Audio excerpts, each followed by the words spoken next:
మంచిది. చిన్న వాక్యాన్ని మనం ధ్యానించుకుని ఇక్కడి నుంచి వెళ్దాం టైం ప్రకారంగా. చూడండి, మొదటి పేతురు పత్రిక మనం చదువుకునే ముందు చాలాసార్లు మన జీవితంలో ఎన్నోసార్లు మంచి చేసి దూషించబడతా ఉంటాం. చాలాసార్లు మన జీవితంలో కొన్నిసార్లు ఊహించని సంఘటనలు జరుగుతూ ఉంటాయి. కొన్నిసార్లు మేలు చేసి కూడా కొన్నిసార్లు ఇబ్బంది పడాల్సి వస్తుంది. కాబట్టి ఈ సిలువ ధ్యానాలు మనకి ఏమి నేర్పిస్తున్నాయి అనేది మనం ఈరోజు నేర్చుకుందాం. మొదటి పేతురు పత్రిక 3వ అధ్యాయం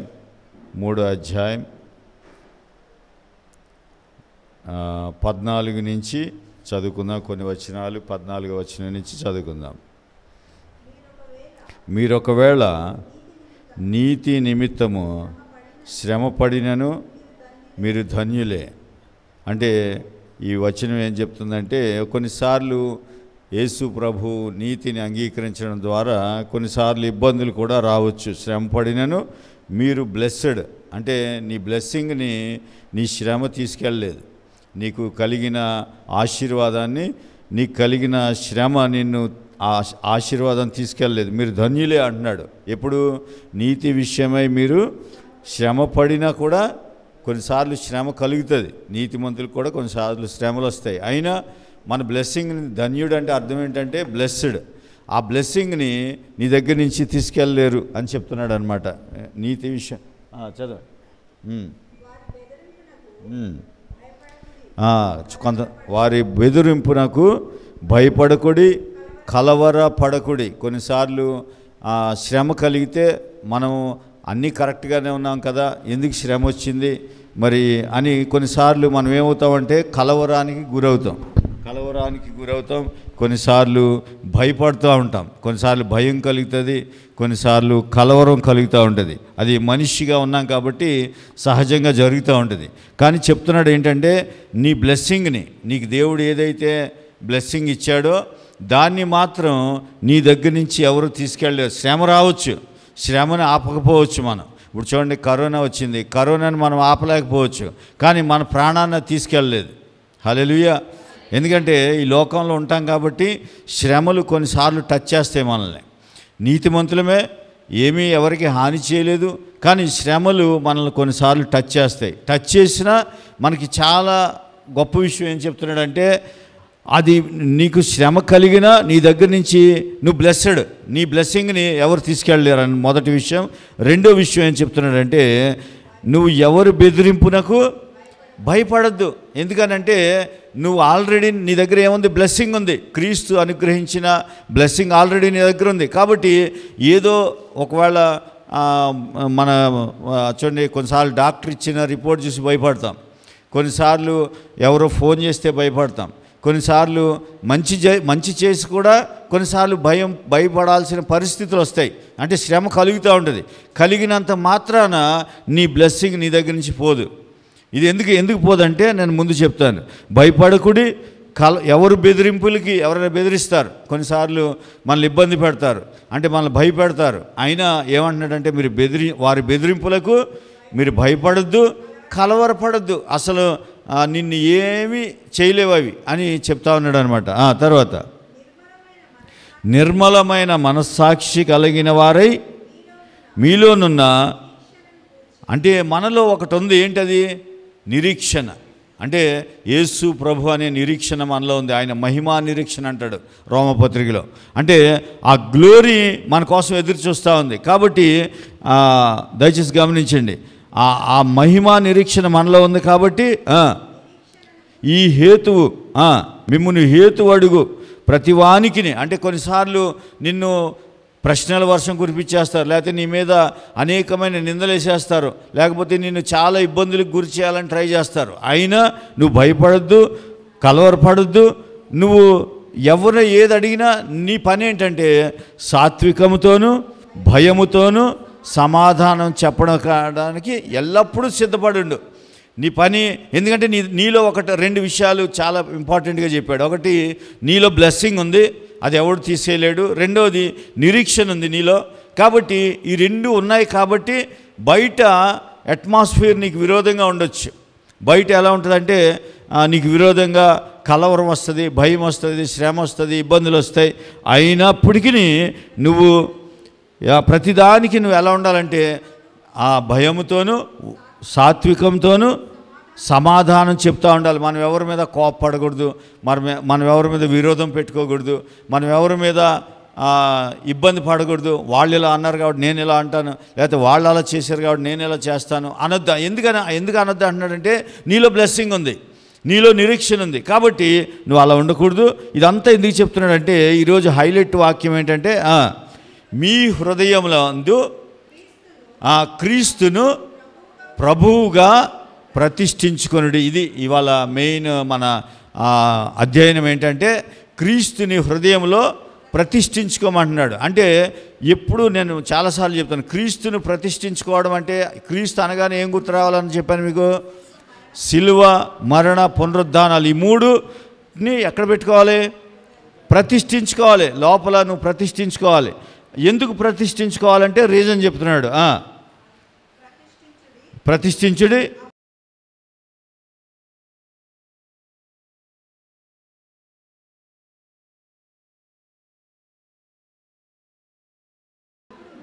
అప్పుడు మీరు దేని విషయమై పైన ఇవన్నీ చెప్పాడు. శ్రమ కలుగుతుంది, నింద కలుగుతుంది, అన్నీ కలుగుతాయి. ఎప్పుడైతే నువ్వు క్రీస్తుని నీ హృదయంలో ప్రతిష్ఠించుకుంటావో మరుక్షణమే ఏం జరుగుతుందంటే దేని విషయమై దుర్మార్గులని దూషించబడుదురో. చూడండి చాలా జాగ్రత్తగా. కొన్నిసార్లు మనం దూషించబడతాం. ఏమని? దుర్మార్గులమని. మనకు అనిపిస్తుంది, అరే నేను ఏం తప్పు చేయలేదే, నేను అలా లేనే, నా విషయంలో ఎందుకు ఇలాంటి నిందలు వచ్చాయి, ఎందుకు ఇలా వచ్చిందంటే చాలా వాక్యం స్పష్టంగా మాట్లాడుతుంది. నీలో బ్లెస్సింగ్ ఉంది కాబట్టి నిన్ను నిందిస్తున్నారు, నీలో బ్లెస్సింగ్ ఉంది కాబట్టి నీ మీద నిందలేస్తున్నారు, నీకు శ్రమలు వస్తున్నాయి.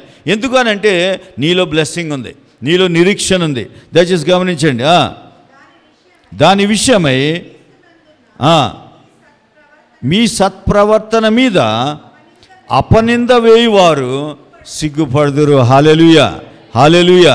చాలాసార్లు మనకి ఈ ప్రశ్నలు మన అందరికీ వచ్చుంటాయి, నాతో సహా మన అందరికీ వచ్చుంటాయి. ప్రభా నేను ఏ తప్పు చేయలేదే, నేను ఎలాంటి ఎవరిని ఇబ్బంది పెట్టలేదు, నేను మంచితనంగానే ఉన్నాను, నేను ప్రేమగానే ఉన్నాను, నా అన్ని విషయాల్లో నేను బాగానే ఉన్నాను, అయినా నా జీవితంలో శ్రమ కలిగింది, నిందలు వచ్చాయి, నా మీద అపనిందలు వేశారు, నన్ను దుర్మార్గుడు అన్నారు, లేకపోతే నన్ను ఫలానా ఇలా అని నన్ను అడ్రస్ చేశారు, నా జీవితాన్ని వేరే రకంగా అందరికీ చూపించారని రకరకాల కొన్నిసార్లు బాధ కలుగుతూ ఉంటుంది. అయితే చాలా రీజన్స్ ఆ 3 వచనాల్లో చెప్పాడు. ఎందుకనంటే నీ మీదకి వస్తాయి, అయినా నీ దగ్గర బ్లెస్సింగ్ ఉంది, నీకు నిరీక్షణ కలిగి ఉన్నావు. ముఖ్యంగా అందుకని ఏం చెప్పాడంటే ఇవన్నీ వస్తాయి కాబట్టి, ఈ లోకంలో ఉన్నా కాబట్టి వస్తాయి. చాలామంది ఏమనేవారంటే ఆ పాస్టర్ గారు కదండి, ఆయనకి ఎందుకు వచ్చింది కరోనా అనేవాళ్ళు. పాస్టర్ గారు అయితే మనిషి కాదా? మనిషే కదా, పాస్టర్ గారు అయినా మనిషే. కాబట్టి ఆయనకి ఎందుకు వచ్చింది కరోనా అంటే ఆయన ఈ లోకంలో ఉన్నాడు కాబట్టి వస్తుంది. ఇప్పుడు నేను రోడ్డు మీద వెళ్తున్నాను, నా ఒక్కడికే డస్ట్ తగలకుండా ఉంటుందా? ఇప్పుడు నేను రోడ్డు మీద వెళ్తున్నాను, వర్షం వస్తుంది, నా ఒక్కడి మీద పడకుండా మీ అందరి మీద పడుతూ ఉంటుందా? అలా జరగదు. అందుకే మత్తయి సువార్తలు అంటాడు, నీతిమంతుల మీదను అనీతిమంతుల మీదను వర్షం కురిపిస్తున్నాడు, సూర్యుడిని ఇస్తున్నాడు. అంటే మనకు కొన్నిసార్లు డౌట్లు వస్తాయి, వీడు చర్చికి రాడు, వీడు బ్లెస్ అయిపోయాడు అనుకుంటాం. బ్లెస్సింగ్కి దానికి కారణం అసలు అది రీజనే కాదు. బ్లెస్సింగ్ అనేది మనకు వచ్చే బ్లెస్సింగ్ వేరు, వాళ్ళకి వచ్చే బ్లెస్సింగ్ వేరు. నువ్వు కష్టపడడానికి అవసరం లేదు, వాడు కష్టపడాలి. నీకు వాగ్దానం ఉందే, వాడికి వాగ్దానం లేదు. నువ్వు ప్రామిస్ని నమ్మితే బ్లెస్ అవుతావు, వాడు కష్టాన్ని నమ్ముకుంటేనే బ్లెస్ అవుతాడు. నేను అంటారు కదా, వాళ్ళు కష్టపడి చెమటూర్చి నేను ఇలా వచ్చానండి అంటావు. నీదేమంటావు? ఈ దేవుని ప్రామిస్ని బట్టి నేను పైకి వచ్చానంటావు. హల్లెలూయా. కాబట్టి ఎప్పుడు కూడా వాళ్ళతో మనం పోల్చుకోకూడదు. నువ్వు ఎప్పుడు కూడా కంపేర్ చేయొద్దు నీ లైఫ్ని.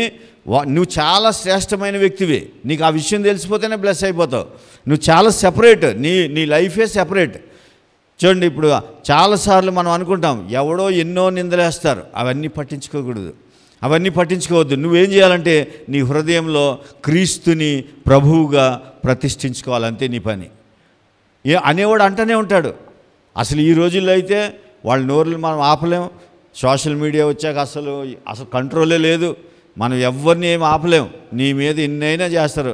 నీ ముఖం పెట్టి ఇంకొకరు ముఖం పెట్టి నిన్ను పేస్ట్ చేసేస్తారు. రకరకాల మార్ఫింగ్లు చేస్తారు. వాళ్ళ ఇష్టం ఏం చేయాలనుకుంటే అది చేస్తారు. కాబట్టి మనం ఏం పట్టించుకోకూడదు. అవి ఎన్నో రాబోయే రోజుల్లో ఇప్పుడు ఏ వచ్చింది, తర్వాత ఇంకేదో వస్తుంది, ఇంకా రకరకాలుగా ఉంటుంది లైఫ్. మనకు తెలియకుండానే అన్నీ మన జీవితంలో జరిగిపోతూ ఉంటాయి. మంచి అయినా చెడు అయినా అన్నీ జరిగిపోతూ ఉంటాయి. మనకు ఆశ్చర్యం కలుగుతుంది. ఏంట్రా నాయన, ఏ తప్పు చేయకుండా నా మీదకి ఎందుకు ఈ నిందలు వచ్చాయి? స్టార్టింగ్లో ఈ ఫోన్ హ్యాకింగ్ జరిగేది కదా, ఆ టైంలో అప్పుడప్పుడే జరుగుతున్నాయి.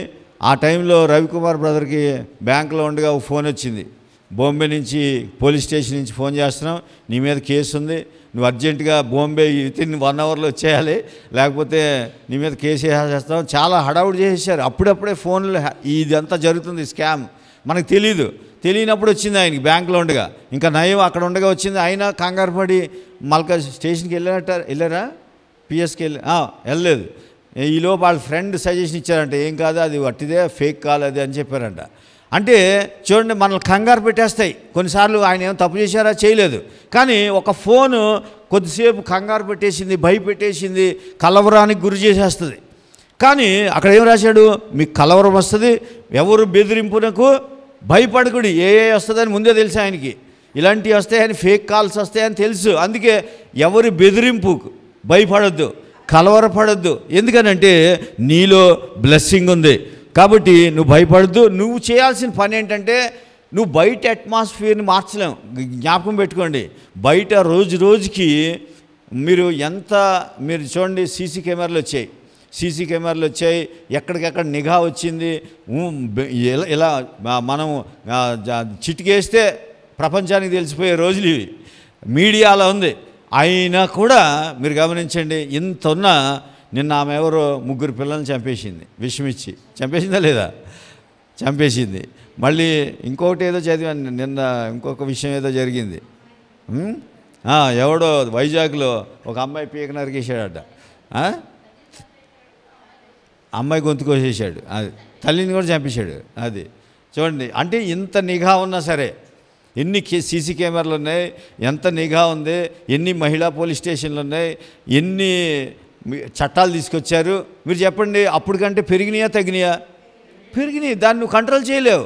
మనం ఎప్పుడు కూడా మన చుట్టూ తిట్టుకునే వాళ్ళని, మన చుట్టూ మన మీద కుళ్ళిపోతానంగా ఏదో ఒకటి అనుకునే వాళ్ళని, వీళ్ళు రోజుకి ఎక్కువ అవుతారు కానీ తక్కువ అవ్వరు. నిన్ను బ్లేమ్ చేసే వాళ్ళు ఎక్కువ అవుతూ ఉంటారు రోజుకి. అయినా నువ్వు అది చూస్తూ ఉంటే నువ్వు బ్రతకలేవు, నువ్వు అది చూస్తూ బ్రతకలేవు. అందుకే ఏమన్నాడంటే, నువ్వు కలవరపడొద్దు, భయపడొద్దు, వారి బెదిరింపులకి అసలు భయపడొద్దు. మన పని ఏంటంటే అట్మాస్ఫియర్ని ఎలా మార్చాలంటే చెప్తున్నాడు. ఎలా మార్చాలంటే నీ చుట్టూ ఉన్న అట్మాస్ఫియర్ ఎలా మారుతుందంటే, నువ్వు క్రీస్తుని ప్రభువుగా నీ హృదయంలో ప్రతిష్ఠించుకో. అంతే నీ పని ఏంటంటే, అవన్నీ చూడడం కాదు, క్రీస్తుని ప్రతిష్ఠించుకోవాలి. క్రీస్తు అనగా ఎవరు? సిలువ మరణ పునరుద్ధానములు చెందిన క్రీస్తుని హృదయంలో ప్రతిష్ఠించుకో చాలు. తర్వాత ఏం జరుగుతుందో చదువుదాం చూడండి.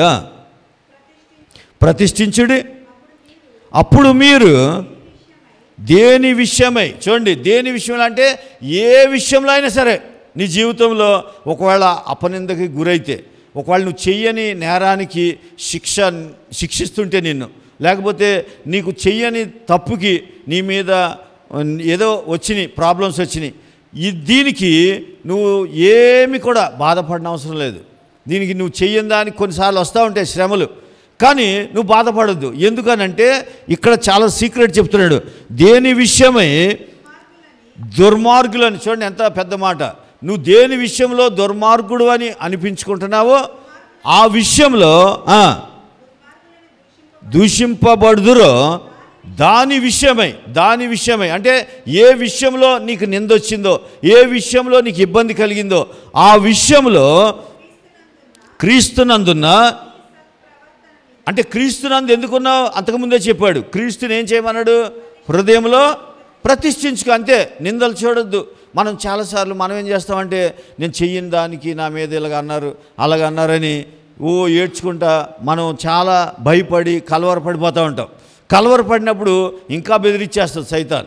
అందుకే ఇప్పుడు మన పని ఏంటంటే క్రీస్తుని ప్రభువుగా ప్రతిష్ఠించుకుని జాగ్రత్తగా మనం దేవునిలో ఉండాలి. అంతే చేస్తే అప్పుడు ఏం జరుగుతుందంటే క్రీస్తునందు ఉన్నాం కాబట్టి, క్రీస్తునందు ఉండడం అంటే మళ్ళీ ఏమనుకోవాలి, సిలువ మరణ పునరుద్ధానాల్లో ఉన్నాం కాబట్టి ఏం జరుగుతుంది, మీ సత్ప్రవర్తన మీద అపనింద, అంటే నువ్వు మంచివాడివే, నువ్వు మంచిదానివే, కానీ నీ మీద ఎవరైతే నింద కావాలని వేస్తున్నారో లేకపోతే నిన్ను ఇబ్బంది పెడుతున్నారో, ఏ విషయంలో అయితే నిన్ను ఇబ్బందికి గురి చేస్తూ ఉన్నారో వారు సిగ్గుపడుదురు. హల్లెలూయా, హల్లెలూయా. ఎందుకంటే మనం సిగ్గుపరచడానికి ట్రై చేస్తాం. వీడు నా మీద ఇలా అపనింద చేశాడు కదా, వీడి సంగతి ఏంటో తేల్చేస్తాం, టైం రానివ్వండి అంటాం. మనం అంటామా లేదా? మనం ఏమంటామంటే వాడు నన్ను అన్యాయంగా అన్నాడు, నేను ఏ పాపం చేయలేదు, ఏ తప్పు చేయకుండా నన్ను ఏడిపించాడు కాబట్టి టైం రానివ్వండి వీడి సంగతి తేల్చేస్తానంటాం. అవునే కదా, మనం సహజంగా అలాగ ఆలోచిస్తాం. కానీ వాక్యం ఏం చెప్తుందంటే నిజమే, నువ్వు ఏమన్నాడు, దుర్మార్గుడు అని అన్నాడు వాడు. నీ మీద దుర్మార్గమైన అవన్నీ నిందలు మోపాడు.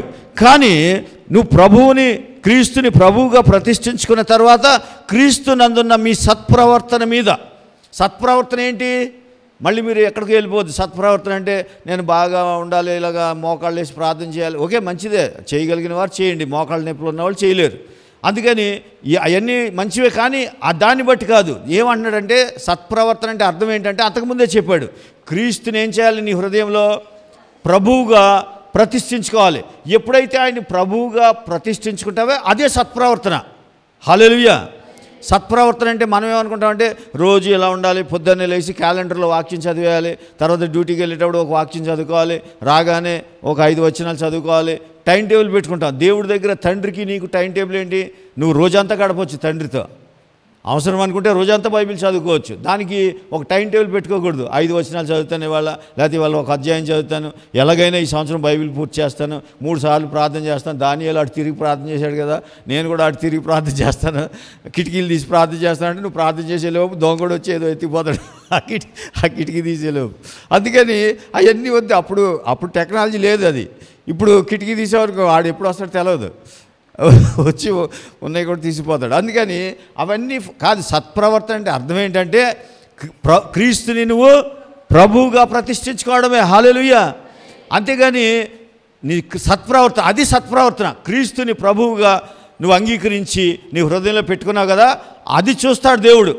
అది చూసి ఎవరైతే నిన్ను దుర్మార్గులు అన్నారో, ఎవరైతే నీ మీద అపనిందలు వేశారో, ఎవరైతే నిన్ను శ్రమ పెట్టారో, ఎవరైతే నిన్ను కన్నీరు కార్చేలాగా చేశారో, లేకపోతే ఎవరైతే నీ కష్టాలకి ఎవరైతే బాధ్యత వహిస్తున్నారో వాళ్ళ మీద నువ్వే కక్ష తీర్చుకోని అవసరం లేదు, వాళ్ళని నువ్వేమీ అనవసరం లేదు, నువ్వు టైం కోసం ఎదురు చూడని అవసరం లేదు, టైం వస్తుంది నాకు కూడా అనవసరం లేదు.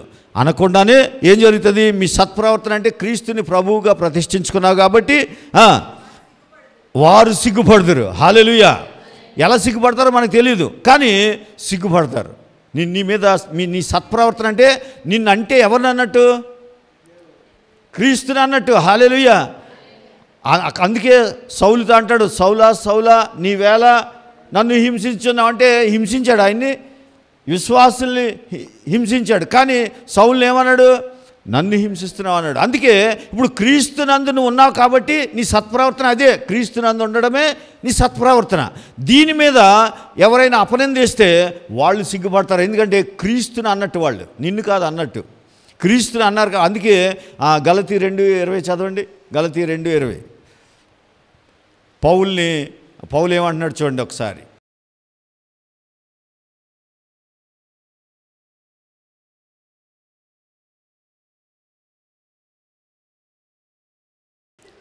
నేను క్రీస్తుతో కూడా సిలువ వేయబడి ఉన్నాను. నన్ను ఇప్పుడు సిలువ వేయబడిన ఏమంటే ఏం ఉపయోగం చెప్పండి. ఇప్పుడు పౌలు గారిని సిలువ వేసి ఆయనే చెప్పుకుంటున్నాడు, నేను సిలువ వేయబడి ఉన్నాను, ఇక నువ్వు జీవించేవాడును నేను. తిడితే తిట్టరా భయ్, తిట్టు.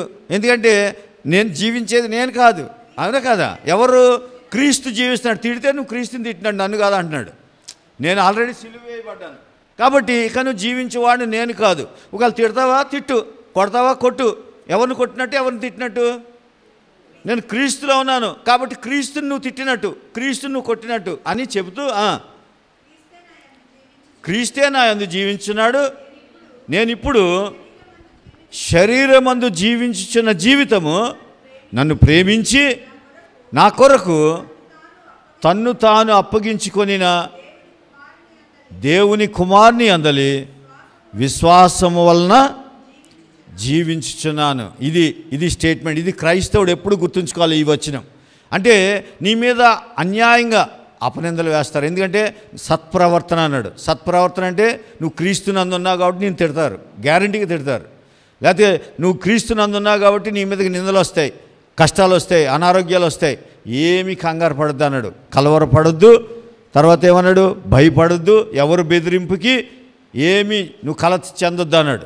ఎందుకన్నాడంటే నీలో సత్ప్రవర్తన ఉంది, క్రీస్తునందున్నావు కాబట్టి వాళ్ళు నీ మీద అపనింద వేయవారు సిగ్గుపడుదురు అని. అసలు ఇదంతా ఎందుకు చెప్పానంటే మీకు, ఎందుకు ఇదంతా జరిగిందంటే కారణం చెప్తున్నాడు చూడండి. అంటే నీ జీవితంలో ఇలాంటివి వచ్చినప్పుడు ఇలా ఎందుకు ఉండాలి అంటే దానికి రీజన్ చెప్తున్నాడు. దేవుని చిత్త అలాగున్న ఎడల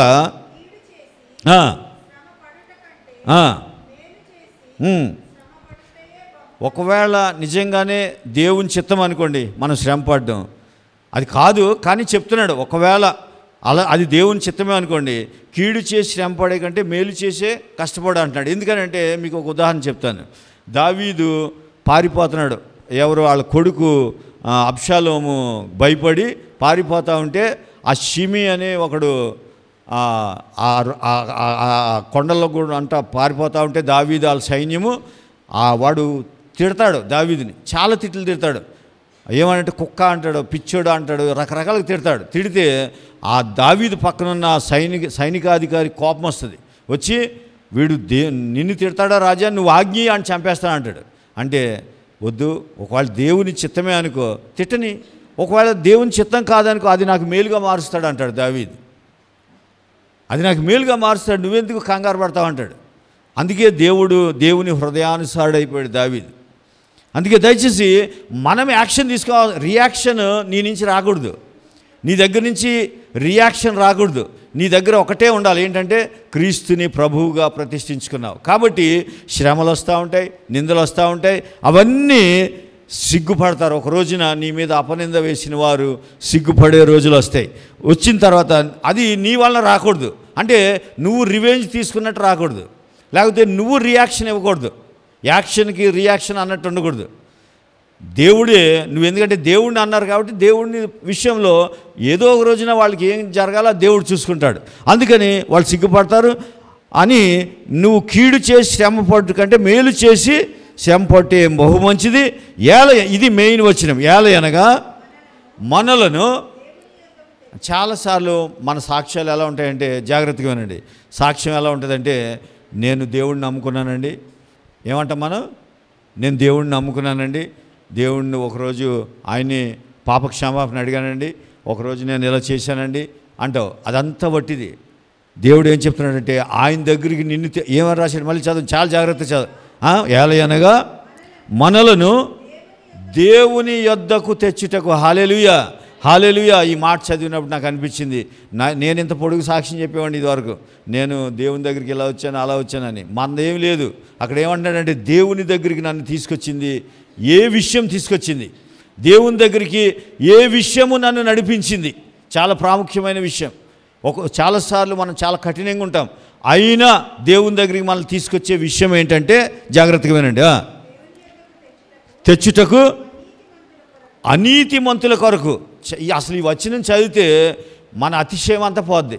అంటే మనం చాలాసార్లు గర్విస్తూ ఉంటాం, నేను అలా చేశాను అందుకే నేను బ్లెస్ అయ్యాను, లేకపోతే నేను ఎలా చేశాను, నేను అలా ఉన్నాను ఇలా ఉన్నాను. అదంతా ఏమీ లేదు. మనల్ని దేవుని యొద్దకు తెచ్చుటకు అనీతిమంతుల కొరకు. మనం ఎవరు అంటే ఒకప్పుడు అనీతిమంతులం. అలాంటి అనీతిమంతుల కొరకు నీతిమంతుడైన క్రీస్తు శరీర విషయంలో చంపబడి. హల్లెలూయా. క్రీస్తు సిలువలో చంపబడ్డాడు కాబట్టి ఈ రోజున అనీతిమంతులైన మనము దేవుని యొద్దకు తేబడ్డాం. హల్లెలూయా. గట్టిగా చప్పట్లు కొడదాం యేసయ్యకి. హల్లెలూయా. అనీతిమంతులం మనం, మనకు ఒకసారి క్వశ్చన్ చేసుకుంటాం, ఏంటి నన్ను దేవుడు ఎంత ప్రేమిస్తున్నాడంటే దాని అర్థం ఏంటంటే నువ్వు అనీతిమంతులమే మనం. కానీ మనల్ని దేవుని యొద్దకు తెచ్చుటకు క్రీస్తు శరీరములో శ్రమ పడ్డాడు. సిలువలో ఏం జరిగింది చెప్పండి? ఆయన శ్రమ పడ్డాడా లేదా? సిలువలో శ్రమ పడ్డాడు, చాలా శ్రమలు పడ్డాడు. ఆ శ్రమ ఎందుకు పడ్డాడంటే అనీతిమంతులను దేవుని యొద్దకు తెచ్చుటకు. ఈ పాయింట్ని మీరు మైండ్లో పెట్టుకోండి.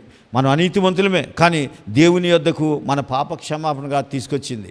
మేబీ పాప క్షమాపణ చేసి ఉండొచ్చు మనం, కానీ నిన్ను తీసుకొచ్చింది ఎవరంటే దేవుని దగ్గరికి క్రీస్తు శరీరంలో శ్రమ పడ్డాడు. కాబట్టి నువ్వు దేవుని యొద్దకు వచ్చావు.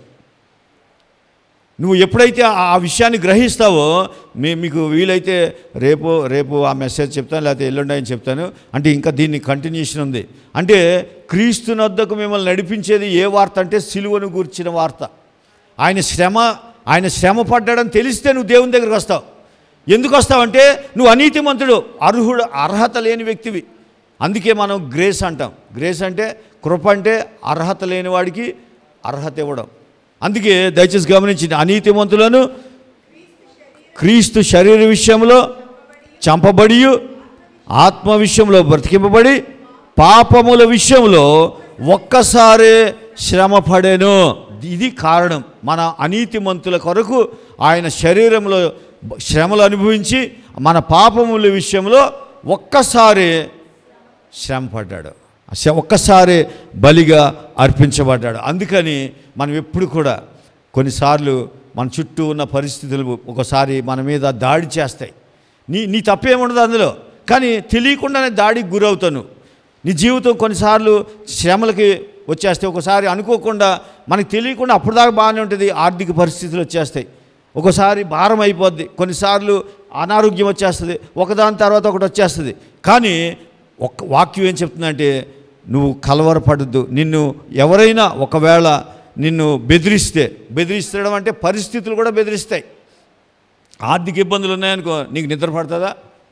నిద్ర పట్టదు. అంటే అది కూడా అనారోగ్యం ఉంది, ఆ డాక్టర్ రిపోర్ట్ వచ్చింది, నీకు అది కూడా నిద్రపోనేది, బెదిరిస్తూనే ఉంటుంది. అంటే ఎవరి బెదిరింపుకి నువ్వు మనిషే బెదిరించిన అవసరం లే, మనిషి ఇచ్చే రిపోర్ట్ కూడా బెదిరిస్తుంది. అందుకని బ్యాంక్ స్టేట్మెంట్ కూడా బెదిరిస్తుంది. ఇవన్నీ బెదిరింపు కారణమే. కాబట్టి ఎప్పుడు కూడా నువ్వు బెదిరిపోవద్దు. ఎందుకంటే మన పని ఏంటంటే క్రీస్తుని ప్రభువుగా ప్రతిష్ఠించుకోవడం. ఎందుకంటే ఆ సత్ప్రవర్తన ఏంటంటే అలా ప్రతిష్ఠించుకోవడమే నీ సత్ప్రవర్తన. అంటే మంచి ప్రవర్తన ఏంటంటే క్రీస్తుని ప్రభువుగా హృదయంలో ప్రతిష్ఠించుకోవడం. ఎప్పుడైతే అది జరిగిందో నిన్నెవరైతే నీ చుట్టూ ఉన్న పరిస్థితులు నీకు లోబడతాయి, నీ చుట్టూ ఉన్న పరిస్థితులు సిగ్గుపడతాయి, నిన్ను చూసి ఒక రోజున సిగ్గుపడి దూరంగా వెళ్ళిపోతాయి. మనమేమి దాని గురించి రియాక్షన్ అవసరం లేదు. అలా ఎందుకనంటే మన విషయంలో మన అనీతిమంతులైన మన కొరకు నీతిమంతుడైన యేసు ప్రభువారు సిలువలో శ్రమపడి ఒక్కసారే మన పాపముల కొరకు ఆయన మరణించాడు. కాబట్టి ఈ రాత్రి గుడ్ న్యూస్ ఏంటంటే మనం ఎవరి పరిస్థితులు నిన్ను ఎంత బాధ పెట్టినా సరే నువ్వెప్పుడు కూడా భయపడద్దు, కంగారు పడద్దు. యేసు ప్రభువుని నీ హృదయంలో ప్రతిష్ఠించుకోవడమే నీ సత్ప్రవర్తన.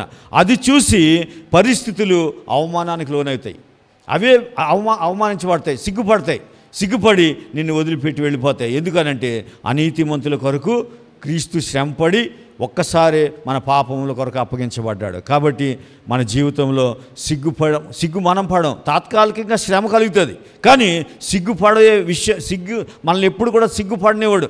మన రోమపత్రికలు అంటాడు ఏమనంటే, ఒక్క మాట చదువుకొని మనం ముగించుకుందాం ఈరోజు. దయచేసి చూడండి, రోమపత్రిక 5వ అధ్యాయంలో ఏమంటాడంటే,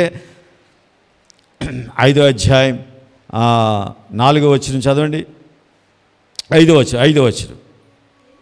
ఎందుకనగా ఈ నిరీక్షణ మనలను సిగ్గుపరచదు. ఏ నిరీక్షణ?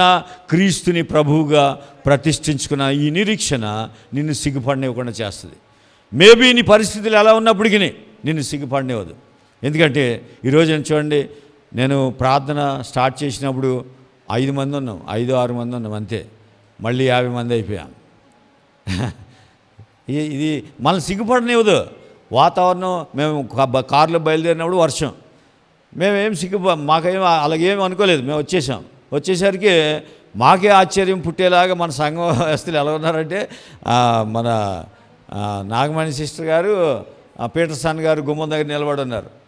మేము వచ్చేసరికి సరే అని డోర్ తీసాం. పాటలు పాడుకుంటా డోర్ తీశారు. పీటర్సన్ గారు పాటలు పాడుకుంటా డోర్ తీసేసి మేము ప్రార్థన చేసేసరికి ఏం లేదు. మెసేజ్ స్టార్ట్ చేసినప్పుడు 6 మంది 7 మంది ఉన్నారు.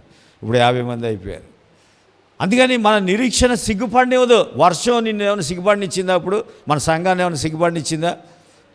ఏ వాతావరణం కాదు కదా, ఎవ్వడు కూడా నిన్ను నన్ను సిగ్గుపరచనివ్వదు. ఎందుకంటే క్రీస్తే మన సత్ప్రవర్తన. నీ సత్ప్రవర్తన నువ్వు అనుకుంటావు, నేను ఈ తప్పు ఇలా చేయకపోతే బాగుండేది అనుకుంటావు. నో నో నో నో, అది కాదు. నీ సత్ప్రవర్తన ఏంటంటే నువ్వు అదే చూసుకోవాలి. ప్రభువుగా ప్రతిష్ఠించుకున్నావు, అది నీ సత్ప్రవర్తన. ఎప్పుడైతే నువ్వు ప్రభువుగా క్రీస్తుని అంగీకరించావో అదే నీ గుడ్ బిహేవియర్. అది చూసినప్పుడు పరిస్థితులు సిగ్గుపడతాయి నిన్ను చూసి. హల్లెలూయా. కాబట్టి ఎందుకనంటే క్రీస్తు అనీతిమంతుల కొరకు, జాగ్రత్తగా ఈ వర్డ్ అండర్లైన్ చేసుకోండి, నువ్వు నీతిమంతుడైతే నీ గురించి శ్రమ పడలేదు దేవుడు. నువ్వు అనీతిమంతుడు కాబట్టి నీ కొరకు సిలువ వేయబడ్డాడు. ఇంకా ఆయనకి దాసుడు కాకుండా ఎలా ఉంటావు చెప్పు? నిన్ను పాపి అని నిందిస్తలేదు ఆయన. నువ్వు అనీతిమంతుడు అని తెలిసి ఆయన నేనేమంటున్నాడంటే నేను నీ కొరకు నేను శ్రమ పడ్డాను అని. అక్కడ ఎంత మంచి వర్డ్ అంటే అది చదవండి. నీతిమంతుల కొరకు, అనీతిమంతుల కొరకు నీతిమంతుడైన క్రీస్తు, అనీతిమంతులైన మన కొరకు నీతిమంతుడైన క్రీస్తు శరీరంలో శ్రమ పడ్డాడు.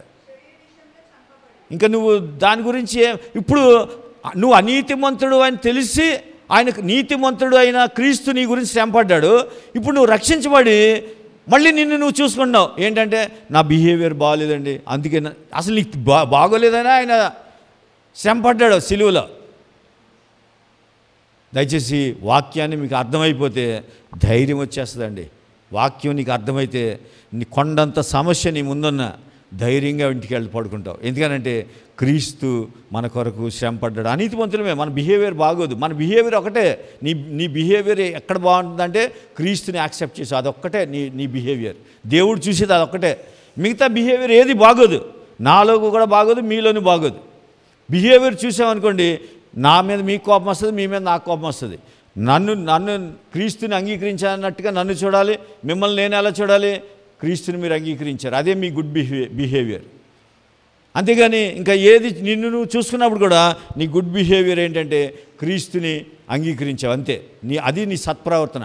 ఆ సత్ప్రవర్తన పరిస్థితులకు ఎప్పుడు తెలుస్తుంది అంటే నీకు తెలియాలి. ఫస్ట్ ఏమని? నీకు 2 విషయాలు తెలియాలి. ఒకటి ఏంటంటే నేను క్రీస్తుని నమ్మడమే నా గుడ్ బిహేవియర్ అని తెలుసుకోవాలి. రెండోది నేను అనీతిమంతుడే, నా కొరకు నీతిమంతుడైన క్రీస్తు శరీర విషయంలో శ్రమ పడ్డాడు అని. ఈ 2 విషయాలు నీకు అర్థమైతే పరిస్థితులు సిగ్గుపడతాయి. హల్లెలూయా. నీ పరిస్థితులు సిగ్గుపరచాలనుకుంటే ఈ రాత్రి 2 విషయాలు మీకు చెప్పాను. ఆ రెండింటిని మెడిటేట్ చేయండి. పరిస్థితులు నీకు వ్యతిరేకంగా ఉన్నవన్నీ కూడా నీకు సలాం కొట్టి వెళ్ళిపోతాయి. హల్లెలూయా. అట్టి కృప దేవుడు మనందరికీ అనుగ్రహించునుగాక. ఆమేన్.